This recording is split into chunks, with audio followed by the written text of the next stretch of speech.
I have been on holiday this month and I have read so many books. I think maybe 6 books. I might do a separate video all about that.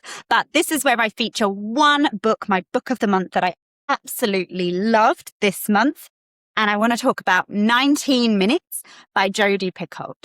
I feel like the moment I open this book, you just know like you're in safe hands. And it's really interesting because Jodi Picoult has such range. The last book I read by her was about Shakespeare and how Shakespeare is actually a woman. I'm going to do a whole different video on that, so subscribe if you're interested. And this one is all about a school shooting in modern day America. And I just think to be able to, like, you would think it was 2 different authors, to be honest with you, which I think is so impressive. Now, I've had multiple people tell me to read this book. A couple of my best friends told me I should read it. My mum, my sister. So I finally got around to reading 19 Minutes and I was not disappointed. As you can see, it's a pretty fat book to read and I literally whizzed through it. I was on a long haul flight for part of it, but I read it in about 4 days. And so that can tell you how keen I was to find out what happened.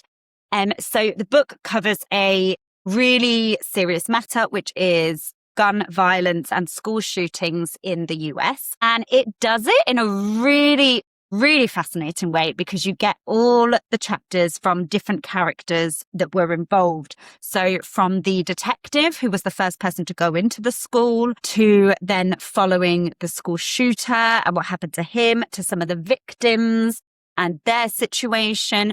One of the students that was present during the school shootings, mother is a judge, and you get her and her kind of wavering between being a judge and being a parent.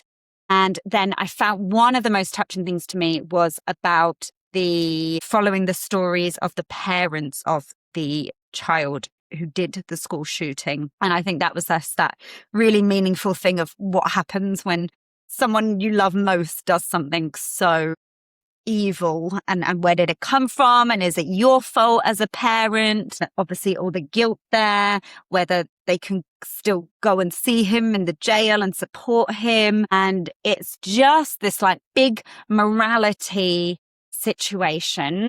And without giving any spoilers away, because I think it's kind of clear from the beginning, but there's a whole topic of bullying that is happening in here, and that some things can be as a result. And I have heard this before as well in statistics about the PTSD and the trauma that is created in children and teenagers from bullying at school. And that's kind of my main takeaway from this book, that particularly as a teacher of teenagers, I thought, gosh, like the ramifications of bullying and are extremely traumatic. And there is now a lot of evidence to back that up. And I think this book does a really good job of highlighting that. And, you know, every time that someone looks away or doesn't take it seriously or says, oh, well, you know, the other kids are only joking, like how those tiny little moments can then snowball into something really huge for that individual. And I think this is a really good book to read if you work with teenagers, if you have a teenager. I think they're really those things of like where it transports you back into a classroom as a student, and where everyone is just like desperately trying not to stick out. Like, don't be individual. You want to be part of the crowd. And for the individuals in this book, it's very important that they're part of like the popular crowd, certain characters. But also, I just thought, you know, that thing of, oh, you don't want to be the only one who says something weird or gets picked on or laughed at. And, you know, how cruel school can really be for some students. And I think that's a really good reminder for a lot of us, particularly if we had a positive experience at school, or if you do work or have a teenager. So I think this is just absolutely amazing. It's called 19 Minutes because that is the amount of time that the school shooting actually took. And I would say this is much more a book that kind of is about the characters in the story. I wouldn't say that it's majorly taking on questions about social justice or policies around gun violence. It's much more centered around the families and how they are ripped apart by what happened. But I'm sure there's some other interesting books to read out there. Leave me your recommendations if you have any about about perhaps the importance of passing laws to protect children.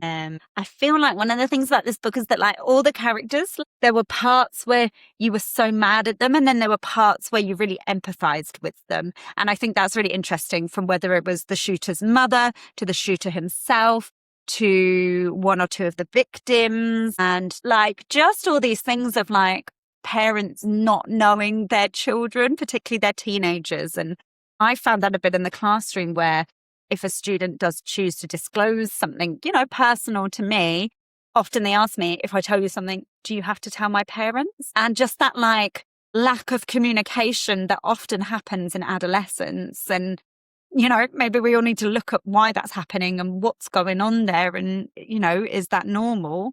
And just lots of questions there about making sure that we have open communication with teenagers, particularly vulnerable teenagers, such as some of the ones in this story. So this is my book of the month. Go read it, particularly if you're looking for like a hefty book or something to take on holiday. It's not the lightest for your backpack, but it's definitely worth it and really good to like sink your teeth into. You can subscribe below for my book of the month recommendations. Every month I will send you one book, which is the best one that I've read that month so far.